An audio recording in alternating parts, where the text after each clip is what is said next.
Welcome to the Feel Your Best Formula podcast. Are you over 40 and tired of struggling with your weight, dieting, and constantly feeling like you're starting over with nutrition and fitness?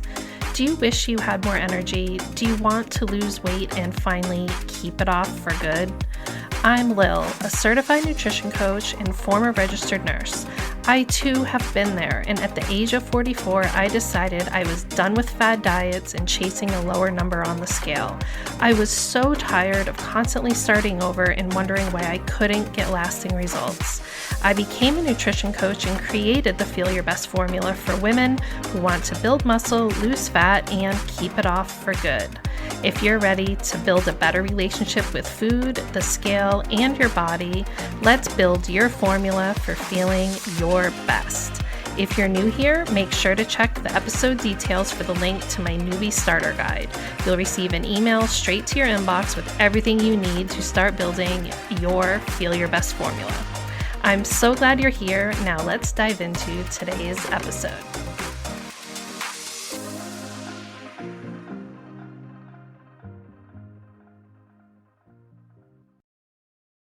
Hey, welcome to episode 31. This is Lil, and I don't know about you, but right now is a major time of transition for my family. My kids are in the home stretch of school. It's finals the next, week or so of school. And I'm really, staring down the barrel of summer and feeling like I don't really know what's going on this year. My kids are in high school. They have a whole social circle, they want to spend time with their friends. We also want to plan family activities. I've got one kid that has a job and his license. And I was just feeling a little overwhelmed and unsure because I don't really know what's going on this year. And I hope this week's podcast can help give you some clarity if you're kind of in this space too with summer, because I think summer in lots of ways, there is a lot of uncertainty where, a lot of your plans depend on the weather. Sometimes you get asked to do last minute things. And in many ways, it can feel like, why should I even bother trying to create new habits or get into a new routine when by the very definition, often summer is being out of routine for those 6 to 8 weeks that your kids have a break. And honestly, it's kind of annoying because this is a time when it should be easier to create new habits because honestly, the produce and the fresh food is just so good this time of year. Even people like myself who live in the Northeast, the farms are producing all this bountiful harvest, and you can get fruit and veggies that are grown, right down the road from you. And should be easier, right? To eat more fruits and veggies. The weather is nice. You should be able to get outside for walks or riding your bike or swimming or whatever it is. You should be able to be more active. But here's the thing, like I was alluding to, the whole social scene can kind of make things a little bit messier where you just have more opportunity to be out of routine and not be able to stick to that day-to-day plan that works really, really well for you. So if you're going away, doing, weekend trips, even day trips, it can really throw things out of whack. So what I think happens a lot of the time is we just kind of give up. And one thing that my circle of friends within the wellness community and my clients is we refer to it as F it mode. And you know what F it means. And yes, this is where you just say F it to those goals and habits that you say are a priority for you. But then when things get busy, you get a little stressed, you just find you want to throw in the towel. And F it mode is really a mindset where you kind of disassociate from you're doing this thing like, you know, overeating or eating foods that you know are not going to move you in the direction that you want to go. And it often starts with just one decision, you know, skipping one workout or something like that, skipping something that normally you would do when you're living in alignment with your goals. And you just think to yourself, well, I've already screwed up, so F it. I'm just gonna, keep going down this path and I'll get back on track at some point. So it can actually be times like this where we feel like we cannot be responsible for our choices because we are so out of routine, and all kinds of excuses can pop up. And it's really a time for you to decide who you are going to be. Are you going to be that person that just goes into effort mode? Or are you just going to have a pause and say to yourself, do I really need to go in this downward spiral with my habits where I know at the end of the summer I'm going to have gained 10 pounds? I'm going to feel crappy about myself. My skinny jeans aren't going to fit me in September when I go to put them on. Or can you just take a pause and say to yourself, is this true that I cannot be in a routine, or I cannot prioritize those habits that are really in alignment with who I want to be? If you haven't already, listen to my episode 24, which is why you shouldn't worry about staying on track during vacation, because it really complements this episode nicely. And you can take a pause and ask yourself, who do I want to be? And do I need to be this person that goes into effort mode? So basically, this episode where we're going to dive a bit deeper, we're going to talk about the 3 things that are going to make your weight loss journey harder than it needs to be, and how maybe you can approach things a little bit differently this year.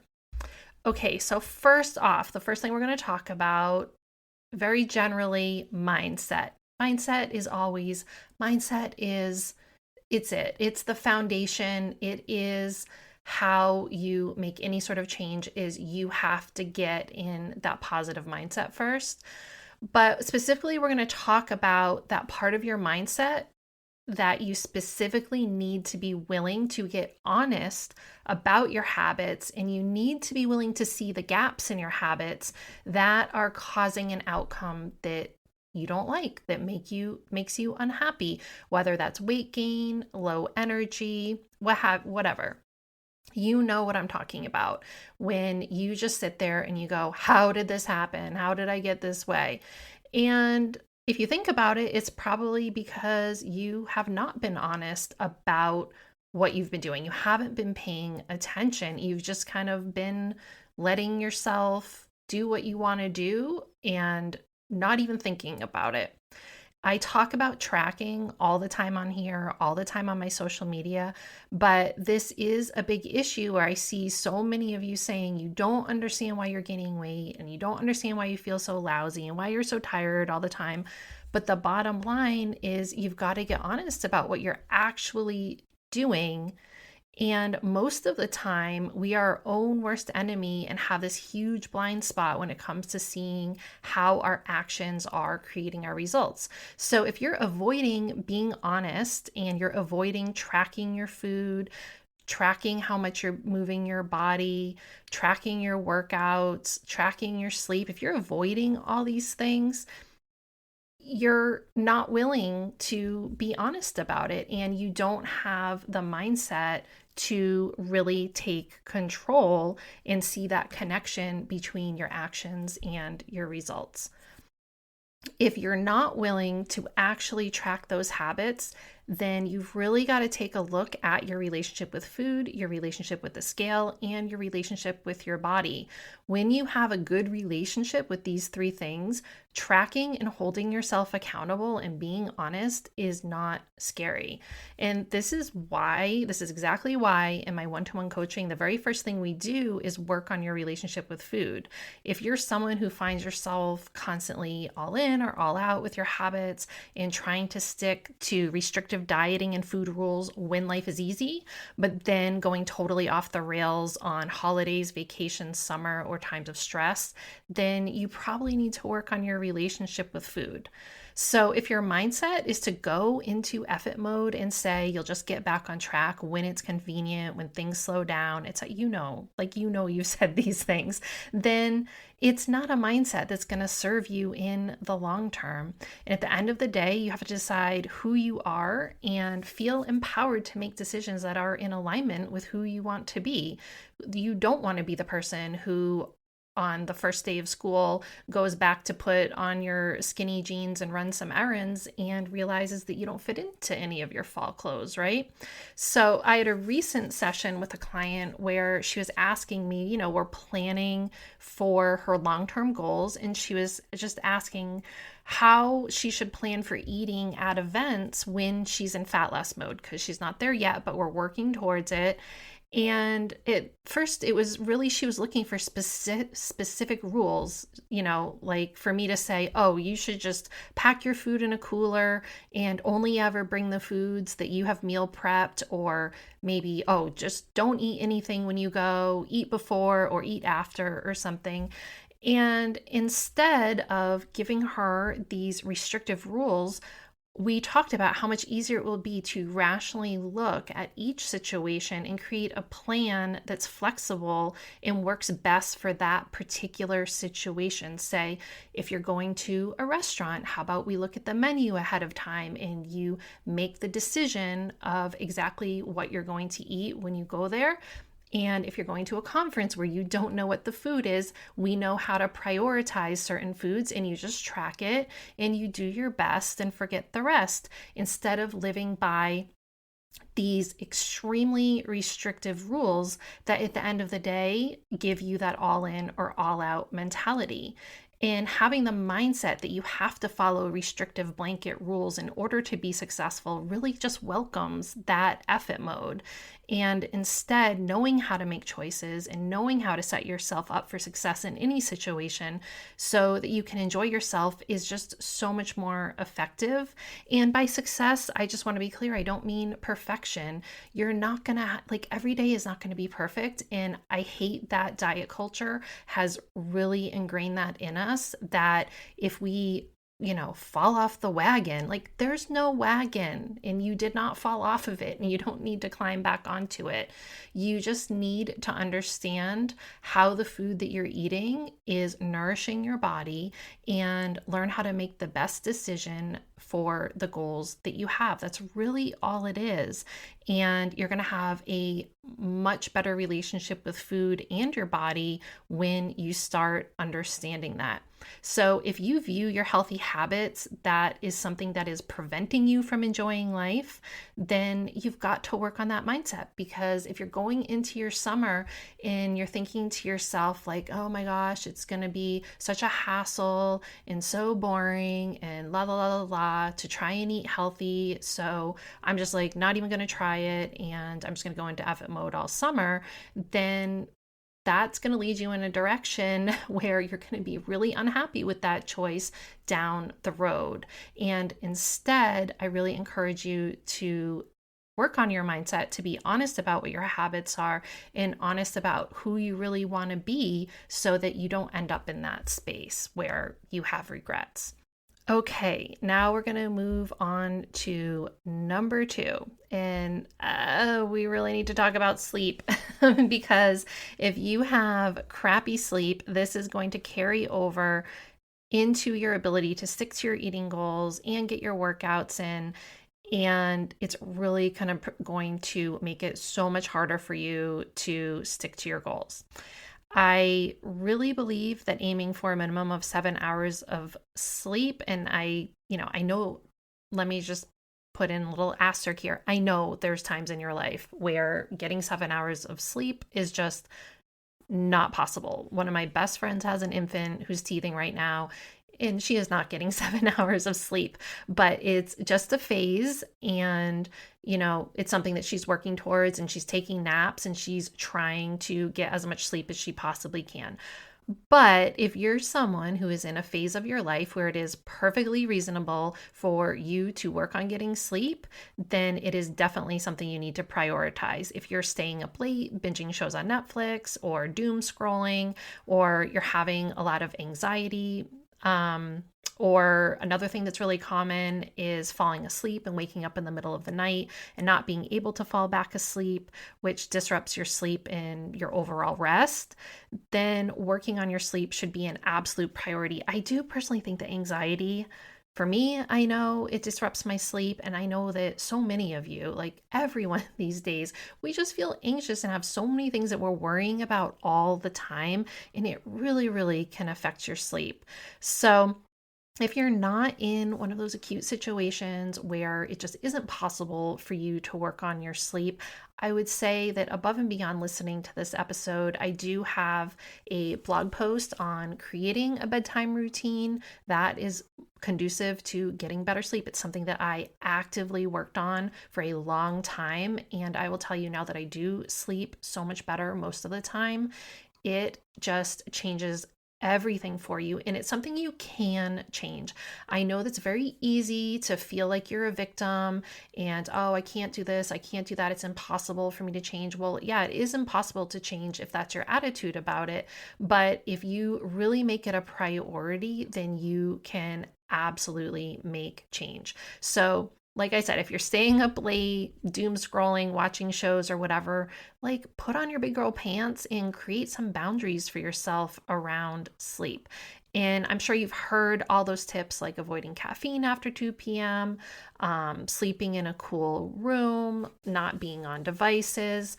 There's, so many tips out there and we're all different. I know that investing in a really comfortable bed. I have a Sleep Number bed. It has changed my life as someone with chronic back pain. And we also invested in some really great sheets. Recently, I've started having those joyful night sweats that happen during perimenopause. And I invested in the, temperature control sheets. And that has been a huge help because that was another reason I wasn't getting great sleep. We use a sound machine with ocean sounds every night. And really just decided we were going to be proactive about trying to get better sleep as a couple and, individually for ourselves. So try things. Either, what works for me may not work for you. But again, I have that blog post with some suggestions, so I'll make sure to put the link in the episode details. But if you haven't thought about how sleep is affecting your overall experience every single day, then now is the time. When you have lousy sleep, this affects your hunger hormones and it makes you crave more calorie dense foods with high sugar, high fat, because your body's looking for energy, right? That's what you're lacking. You're lacking energy when you don't get sleep. It also inhibits your ability to push harder in your workouts, or you might be skipping workouts because you just don't have the energy for it. And then the brain fog and just not really being able to enjoy things as well because you're overtired. Honestly, if you're tired all the time, you just feel lousy. You almost feel sick. That's how I would equate it. If you're chronically not sleeping enough, it really makes you feel sick. This is definitely also an area where if you haven't thought about it, maybe reaching out for mental health support if that anxiety is really preventing you from getting sleep. Depression can also affect your sleep. I'm not a mental health professional, but I do know that all of these things work together. And if you ignore your need for maybe some extra help from a medical professional, then you might keep struggling. So it's definitely something to think about and nothing to be ashamed about, because honestly, so many people say like, oh, just work on your health and wellness and your mental health will follow. And personally, I know that's not true. I know that you are multifaceted. And yes, eating better, working out, getting outside for walks, all of those things can help your mental health. But if you don't get the additional things that you need, like therapy or maybe even medications, whatever, then you could be missing a big piece of the puzzle for yourself, for you, because you just want to feel good, right? And so sleep can be a symptom of these underlying issues that maybe you just haven't addressed yet. Bottom line, getting into great sleep habits are going to have such a overall positive effect on how you feel, your ability to stick to your nutrition plan, the effort you put into your workouts, and overall activity level, which is going to result in you getting better weight loss results, the thing that if that's what you're working towards. So you're just making it harder on yourself if you don't have control of your sleep habits yet. Okay, let's get to number 3, the final thing, making your weight loss journey harder than it needs to be. And I purposefully left this one for last. Don't get mad at me, but yeah, it's alcohol. And I have to say that in my years as an online fitness and nutrition coach, one of the things, since 2014, people have been filling out forms, asking me to help them with their health and wellness and telling me where they're at and how they're feeling. And one thing that really I wasn't aware of before I became a coach was how much people drink and how hard it can be to break those habits. And I will also say that for many people, this is the one thing that if they simply limited or eliminated, it would have such a positive ripple effect on their overall health and wellness. And I know that people that have really cut back or cut out alcohol from their diet always afterwards say they can't believe how much better they feel. It's also the number one area where many of you have a blind spot. And I'm going to get up here on my soapbox for a second, but I'm going to say this. If you are unable to not drink alcohol at all for a certain period of time, and I do ask my clients to go at least 14 days without alcohol, just as a little experiment to see how they feel. If it is something that is very regular and common part of their diet, if you cannot do that, if you cannot go without it for 14 days, then I think you really need to examine your relationship with alcohol, with anything. If there is any substance that you cannot go a specific period of time without consuming, then that substance is controlling you. Now, I'm not talking about prescription medication.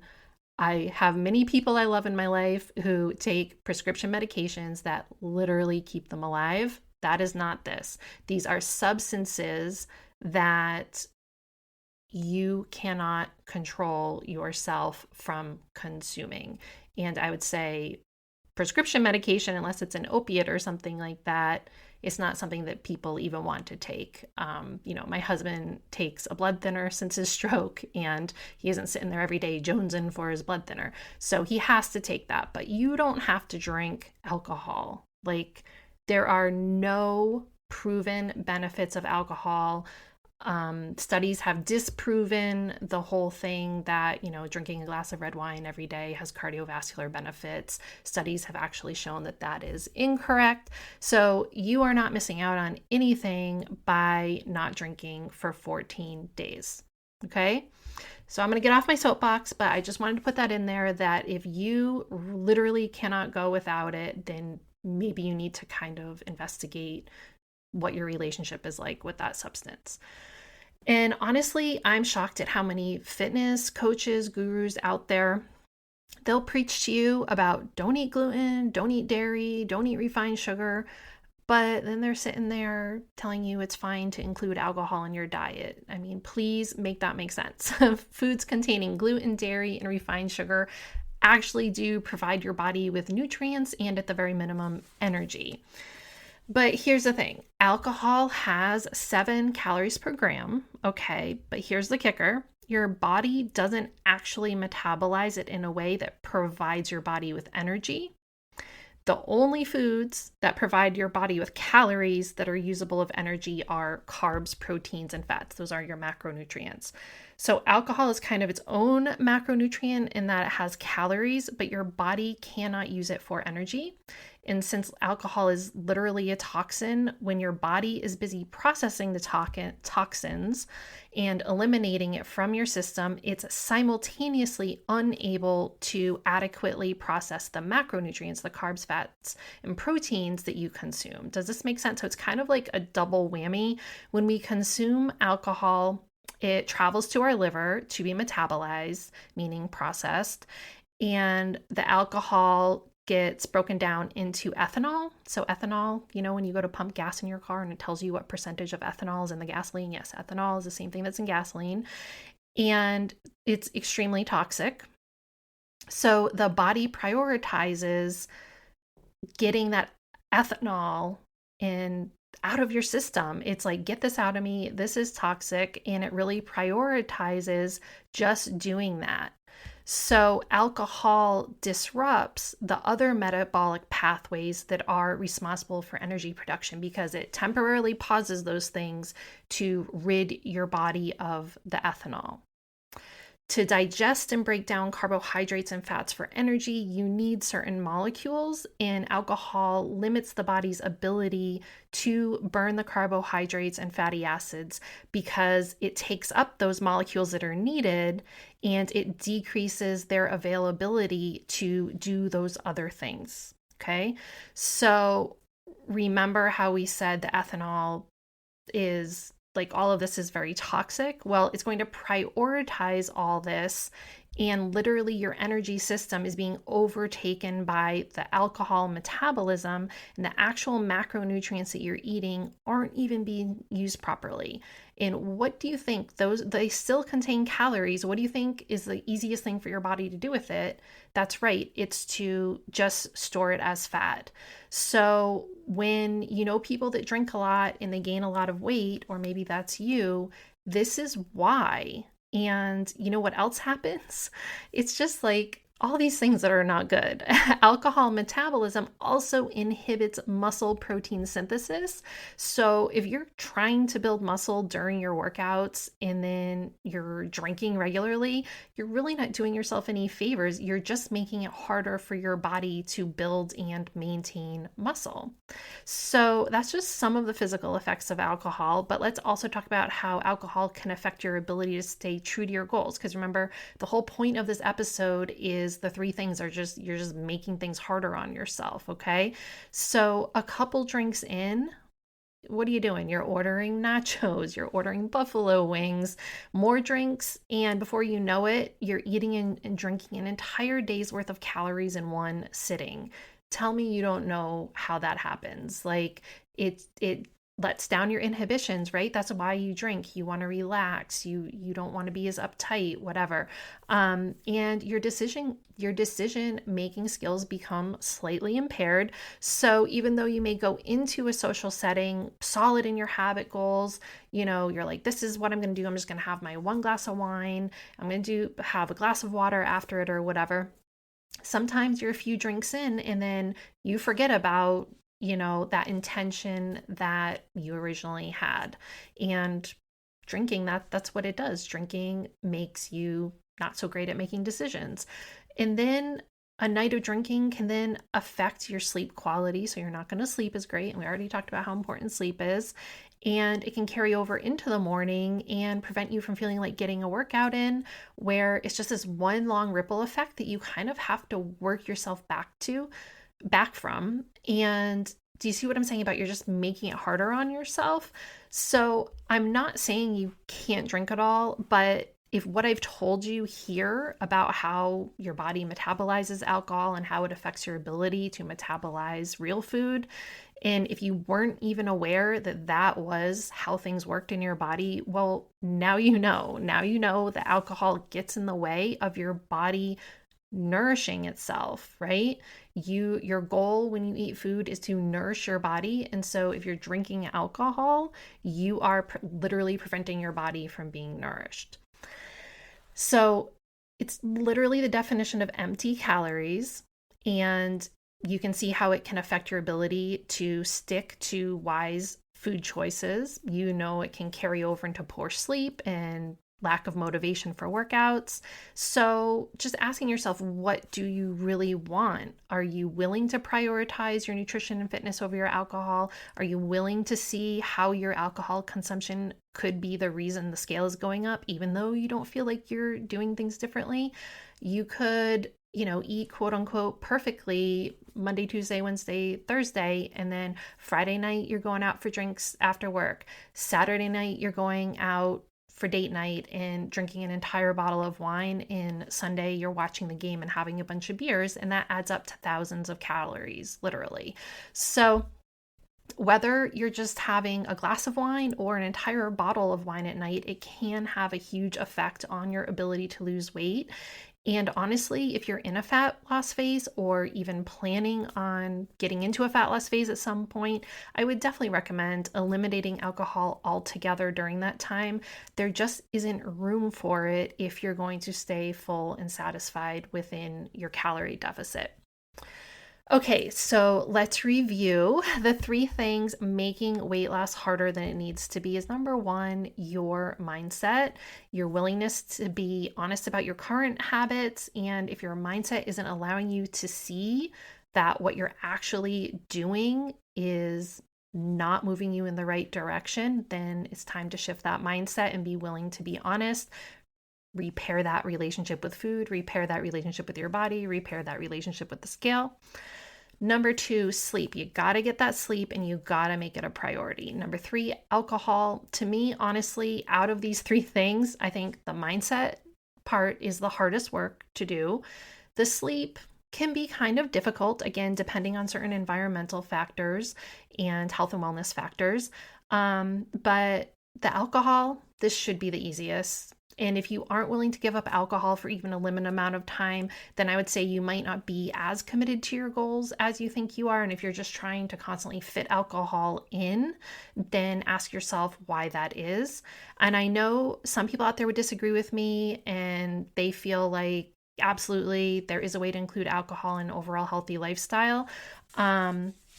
And I do agree that long term, I don't want to act like I am some perfect pure princess here. I do drink alcohol once in a while, maybe every couple months or so, probably honestly not even that often. And I do truly enjoy it when I have it, but it is not something I would consider a regular part of my lifestyle at all. But when you're learning to nourish your body and you're serious about building new habits, then it's something that really needs to be addressed and hopefully limited or worked in to your overall healthy lifestyle in a very limited way. And yeah, that's it. These are the 3 things. So hopefully my goal is to always have you think about things a little bit differently, educate you, especially if you didn't understand, how alcohol works in your body and why it tends to make you gain weight. I hope that you can leave this episode just feeling a little bit more empowered to enter your summer with some knowledge. And if you are looking to get started with healthy habits, you can always reach out, whether you want to do a one-to-one session or a one-time session. I'm also working on something really exciting that I should be announcing within the next episode or so. So keep an ear out for that. And thank you for listening, and I'll see you back here on Friday for our little weekly mini session. Thank you so much for tuning into today's episode of the Feel Your Best Formula podcast. If you haven't already, make sure to check the episode details for my new listener starter guide, and any additional resources mentioned in the episode can also be found in the show notes on my website. You can always find me on Instagram at Macros with Lil, and for more healthy lifestyle tips, recipes, and information on my one-to-one and group coaching services, make sure to check out my website. All the links can be found below. If you know someone else who is ready to start building their formula for feeling their best, please share the love and send them a link to the podcast. I hope you found today's episode helpful, and I'll see you back here next week for a brand new one.